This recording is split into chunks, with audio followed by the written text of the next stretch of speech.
మరి ఈ రోజున మరి బైరెడ్డి సిద్ధార్థ రెడ్డి గారు, అదేవిధంగా శ్రీనివాస్ రెడ్డి గారు, అదేవిధంగా జక్కంపూడి గణేష్ గారితో ఈ రోజున మరి పెద్దిరెడ్డి మిథున్ రెడ్డి గారిని మనం కలవడం జరిగింది. ఈరోజు ఎంత బాధగా ఉందంటే, ఈరోజు కూటమి ప్రభుత్వం జగన్మోహన్ రెడ్డి గారు ధీటుగా ఎదుర్కోలేక మరి డైవర్షన్ పాలిటిక్స్ ఏ రకంగా స్టేట్లో చేస్తున్నారో మనం అందరం చూస్తున్నాం. ఏదో రకంగా వాళ్ళు ఇచ్చిన సూపర్ 6 అమలు చేయకపోగా ఏదో రకంగా పాలిటిక్స్ డైవర్ట్ చేస్తూ ఈరోజు అక్రమ రిక్కర్ కేసు పెట్టి మరి పెద్దిరెడ్డి మిథున్ రెడ్డి గారిని అక్రమంగా అరెస్ట్ చేసి ఏమీ సాక్ష్యాలు లేవు, రుజువులు లేవు. ఏదో రకంగా మరి గతంలో చంద్రబాబు నాయుడు గారు ఇదే జైల్లో ఉన్నారు. సో చిత్తూరులో అక్కడున్న లోకల్ పాలిటిక్స్ ఆధారంగా మరి ఈ రోజున మరి పెద్దిరెడ్డి మిథున్ రెడ్డి గారిని అరెస్ట్ చేసి ఏ రకంగా బాధ పెడుతున్నారో ఖచ్చితంగా మనం అందరం కూడా చూస్తున్నాం. ఎక్కడా కూడా రుజువులు సాక్ష్యాలు కూడా లేవు. మరి గతంలో అరెస్ట్ చేసిన వాళ్ళందరూ కూడా 90 days ఏ రకంగా సాక్ష్యాలు సబ్మిట్ చేయడం మరి చేయకపోవడం వల్ల మరి మరి లిక్కర్ కేసులో బెయిల్ వచ్చిన విషయం మనందరికీ కూడా తెలిసిందే. మరి ఈ రోజున డైరెక్ట్గా ఎదుర్కోలేక ఈరోజు ఈ రకంగా కేసులు పెట్టడం, ఈ రకంగా బాధ పెట్టడం ఖచ్చితంగా మరి మొన్నటి రోజున మరి పెద్దిరెడ్డి మిథున్ రెడ్డి గారు వచ్చి బయటకు వచ్చి ఉపరాష్ట్రపతి ఎలక్షన్లో కూడా పాల్గొని మళ్ళీ వెంటనే మరి చట్టాన్ని గౌరవిస్తూ ఆయన సరెండర్ అయిపోవడం విషయం మనందరికీ కూడా తెలిసిందే.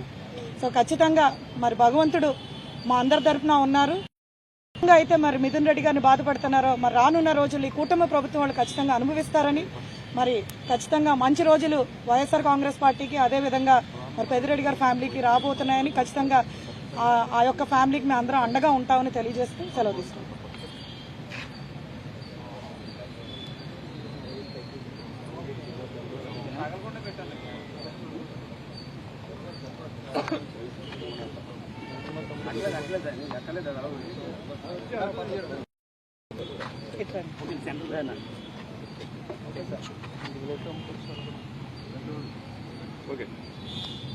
ఈరోజు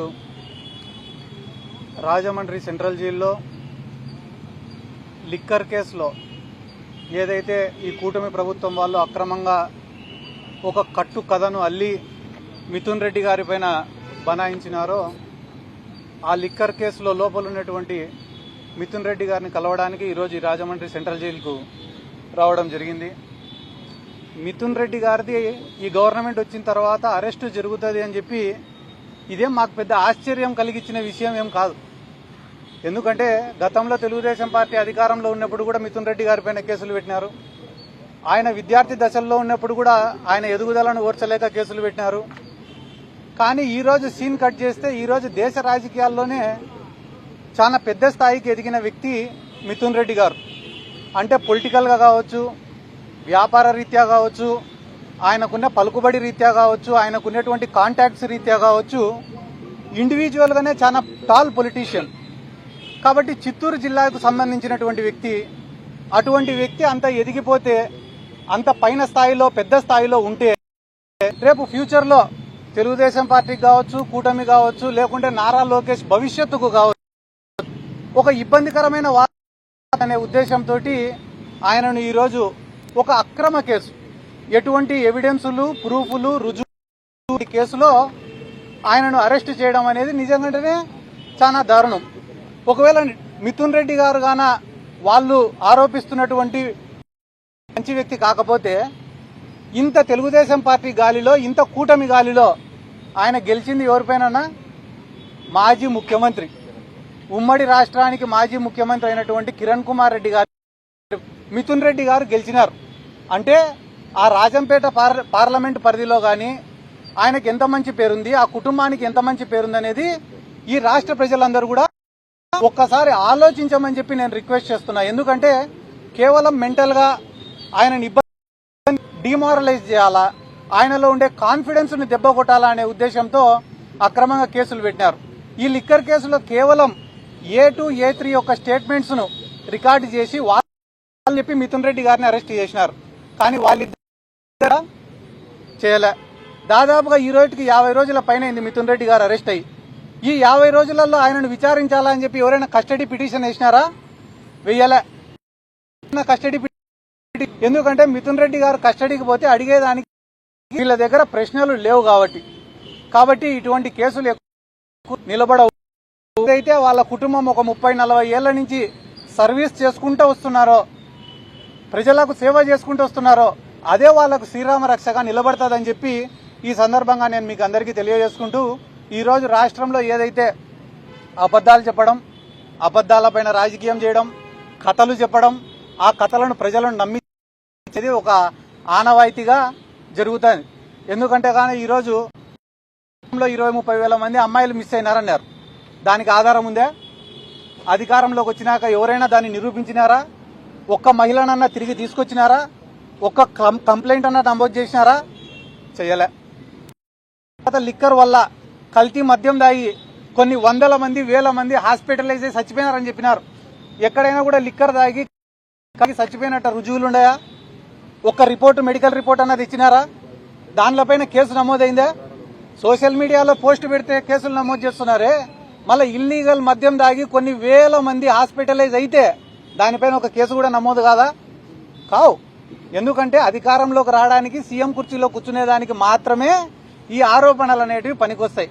దానికి బెస్ట్ అంటే మా జిల్లాలో అమ్మాయి, ఆ అమ్మాయి చావుని రాస్తున్నారు. నిన్ననే మన డిప్యూటీ సీఎం గారు కూడా ఏం మాట్లాడినారు సార్? మీకు అందరికి ఏం మాట్లాడారు? గత ప్రభుత్వాలు ఆధారాలు చెరిపేసినాయంట. దానికి నేనేం చేస్తా అంటాడు ఆయన. జరిగిపోయినాయి. ఏదన్నా ఒక క్రైమ్ జరిగితే క్రైమ్ సీన్ అనేది ఒకటి ఉంటుంది, పంచనామా అనేది ఒకటి ఉంటుంది, పోస్ట్ మార్టం అనేది ఒకటి ఉంటుంది, ఇన్వెస్టిగేషన్ అనేది ఒకటి ఉంటుంది. ఇవన్నీ ఏ పీరియడ్ లో జరిగిన? తెలుగు అధికారంలో ఉన్నప్పుడు డిఎన్ఏలు మార్చేసినారట. ఒకవేళ మారిస్తే ఆ రోజు తెలుగుదేశం పార్టీ అధికారంలో ఉంది కాబట్టి వాళ్ళు మార్చిండాల. పవన్ కళ్యాణ్ గారికి నా యొక్క రిక్వెస్ట్ ఏమంటే, సమక్షంగా మిమ్మల్ని రిక్వెస్ట్ చేస్తున్నా, వాళ్ళ తండ్రి ఆరోపిస్తుండేది ఎవరి గురించో తెలుసా సార్? తెలుగుదేశం పార్టీ నాయకుల గురించి. మీరు ప్రశ్నిస్తే వాళ్ళను ప్రశ్నించండి, కానీ గత ప్రభుత్వాలని చెప్పి వైసీపీనో కాంగ్రెస్ పైనో ఈ నెపం నెట్టే ప్రయత్నం చెయ్యొద్దు.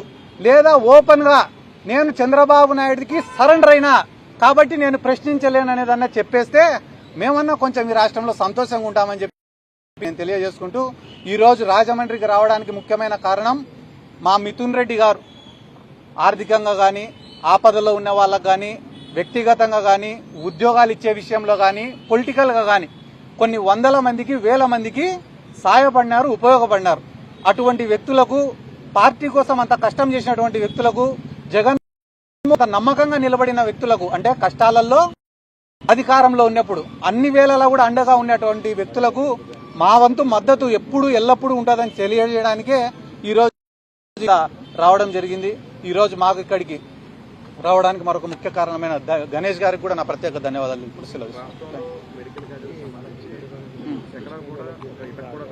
అన్న అన్న రాష్ట్రంలో మెడికల్ కాలేజ్ సంబంధించి కూటమి నేతలైతే ఎక్కడ కూడా మెడికల్ కాలేజ్ కట్టలేదు, కానీ వైసీపీ నేతలకు కట్టిన బిల్డింగ్స్ ఇది ఈ రకంగా తప్పుదో కట్టింది. ఇప్పుడు భయపడేవాడిని భయపించచ్చు అన్న, భయం నటించేవాడిని ఏం భయపించవు? అదే రకంగా ఈరోజు కళ్ళకు కనిపించేదాన్ని కూడా నాకు కనపడలే అని చెప్పి కళ్ళకు గంతలు కట్టుకుంటే మేమేం చేయగలుగుతాం? 5 మెడికల్ కాలేజీలు కంప్లీట్, 5 కంప్లీట్ అవు. మేమేం చెప్తున్నాం? 17 మెడికల్ కాలేజ్ బిల్డింగ్లు కంప్లీట్ అయినాయని చెప్తున్నాము మేము. 17 శాంక్షన్ చెప్పి 5 నిర్మాణం పూర్తయినాయి, క్లాసెస్ స్టార్ట్ అయినాయి. మిగతా వాటికి కూడా కన్స్ట్రక్షన్ ఆన్ గోయింగ్ లో ఉంది అని చెప్పి చెప్తున్నాం. వాటిని ప్రైవేటీకరణ చేయొద్దండి, ప్రభుత్వం తరపున ఆస్తులు అట్లనే కంటిన్యూ చేయండి అని అడుగుతున్నాం. ఇది ఎంతవరకు న్యాయము?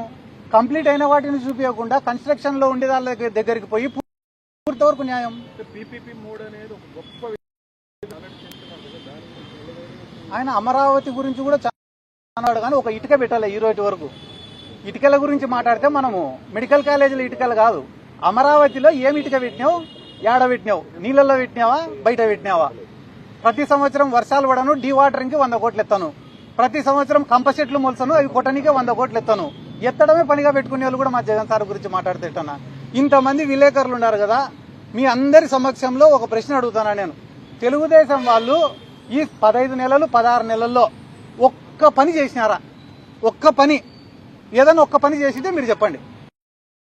నేను మిమ్మల్ని అడుగుతాను, ఏమైనా ఏందన్నా ఇచ్చినారన్నా? ఇచ్చినాడు తీసి ఇచ్చినారు. I'm sorry to say this. నేను ఆ మాట మాట్లాడకూడదు, కానీ ఎందుకు మాట్లాడినా అంటే మా జగన్ సార్ సంక్షేమ పథకాలు ఇచ్చినప్పుడు జోబిలో నుంచి తీసిచ్చినాడా అని అడిగినారు. ఇప్పుడు వాళ్ళు పెన్షన్లు కానీ తల్లికి వందనం కానీ అదేదో 20,000 ఇస్తామని చెప్పి 5,000 ఇచ్చిన అన్నదాత సుఖీభవ కానీ ఎవడైనా సొంత జోబిలో నుంచి ఇచ్చినాడా? పొరపాటున సొంత జోబిలో నుంచి ఇచ్చినింటే మేము రాజకీయం సాధించుకుంటాం. తల్లికి వందనం అనే పథకం మీరు ఇచ్చి రాష్ట్రం అంతా డబ్బాలు కొట్టుకుంటా హిట్ సక్సెస్ సూపర్ అని చెప్పుకుంటా.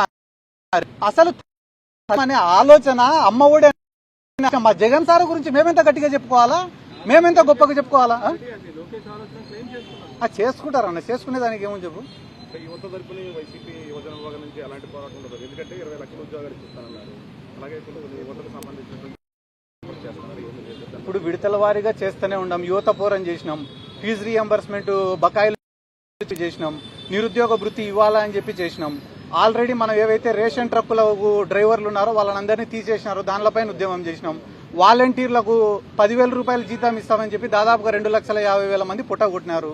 ఈ రోజు వాళ్ళకు సకాలంలో సచివాలయ ఉద్యోగులకు జీతాలు ఇవ్వకుండా వాళ్ళని ఇబ్బంది పెడుతున్నారు. ఇప్పుడు అంశాల వారీగా ఒక్కొక్క అంశాన్ని తీసుకొని యువతలోకి పోతున్నాం. రానున్న రోజుల్లో ఈ నిరుద్యోగ సమస్య పైన కూడా పెద్ద ఎత్తున ఉద్యమం చేపడుతుంది.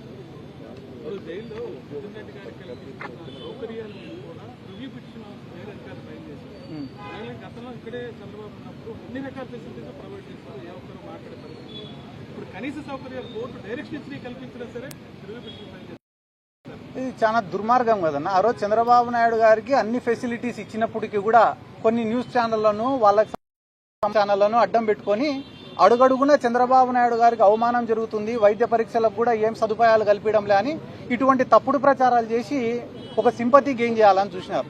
ఈ రోజు వాస్తవానికి మిథున్ రెడ్డి గారి విషయంలో ఒక ఎంపీకి రావాల్సినటువంటి సౌకర్యాలు ప్రకారం రావాల్సినటువంటి సౌకర్యాలు చట్టపరంగా రావాల్సినటువంటి సౌకర్యాలు ఏవైతే ఉన్నాయో అవే కల్పి వాళ్ళు వేసి ఒక ఆర్డర్ తెచ్చుకుంటే కూడా వాటిని కల్పించకపోగా ఇన్ని బ్యారికేడ్లు, ఇంతమంది పోలీస్ సిబ్బంది, 1 కిలోమీటర్ మేర ఆంక్షలు, లోపలికి పోయిన వాళ్ళపైన సీసీటీవీ పర్యవేక్షణలు, లోపల ఆయనతో కనీసం ఒక 2 నిమిషాలు మాట్లాడేదానికి అవకాశం లేకుండా ఆయన ఒక 2 నిమిషాలు మాట్లాడితేనే ఇంకా మాట్లాడింది చాలు అని చెప్పేంత ఇబ్బందిమైన పరిస్థితులు మేము చూస్తుంటే కూడా నిన్న మొన్న ఆర్టికల్ రాసినారు ఏదో ఒక పేపర్లో, ఇది జైలా అత్తారిల్లా అని. మేము పోయినాక మీరు వచ్చి కూర్చోండి, ఇది జైలో అత్తారిల్లో మామగారిల్లో ఎట్టుందో తెలుస్తుంది. ఒక పూట భోజనమే పెట్టేది కూడా. ఎందుకన్నా మిథున్ రెడ్డి గారి తల్లి ఆ రోజు దేశానికి రాజైన తల్లికి కొడుకే. అటువంటి తల్లి వచ్చి నా కొడుకు కనీస లేదని చెప్పి కంటతడి పెట్టుకునే రోజే నాలాంటి వాళ్ళు ఎంతో మంది బాధపడినారు. అంత పెద్ద ఫ్యామిలీ, 40 ఏళ్లుగా ఎంతో మందికి సేవ చేసిన ఫ్యామిలీకి ఎందుకు ఇటువంటి కష్టం వచ్చిండకూడదు కదా. ఒకవేళ ఇటువంటి ఆరోపణలో నిజం ఉంటే సమస్య లేదు, కానీ ఒక కుక్డప్ కేసు ఇది కాబట్టి ఇటువంటివి జరగడం అనేది చాలా బాధాకరం. మళ్ళా దానికి తోడు పుండుపైన కారం జల్లినట్ల ఎటువంటి సౌకర్యాలు ఇవ్వకుండా ఇబ్బందులు పెట్టుకుంటూ మళ్ళీ సకల భోగాలు, రాజభోగాలు, అత్తారిల్లు ఇటువంటి రాయడం చాలా దుర్మార్గం అని తెలియజేసుకుంటూ ఎప్పుడైనా కూడా ఒకనప్పుడు దానికి కౌంటర్ ఇన్సిడెంట్ అనేది తప్పదు. అది కాక వాళ్ళకి రాజకీయాలు ఏం కొత్త కాదు, ఈరోజు ఏం కొత్తగా చూడడంలే. కాబట్టి థ్యాంక్ యూ.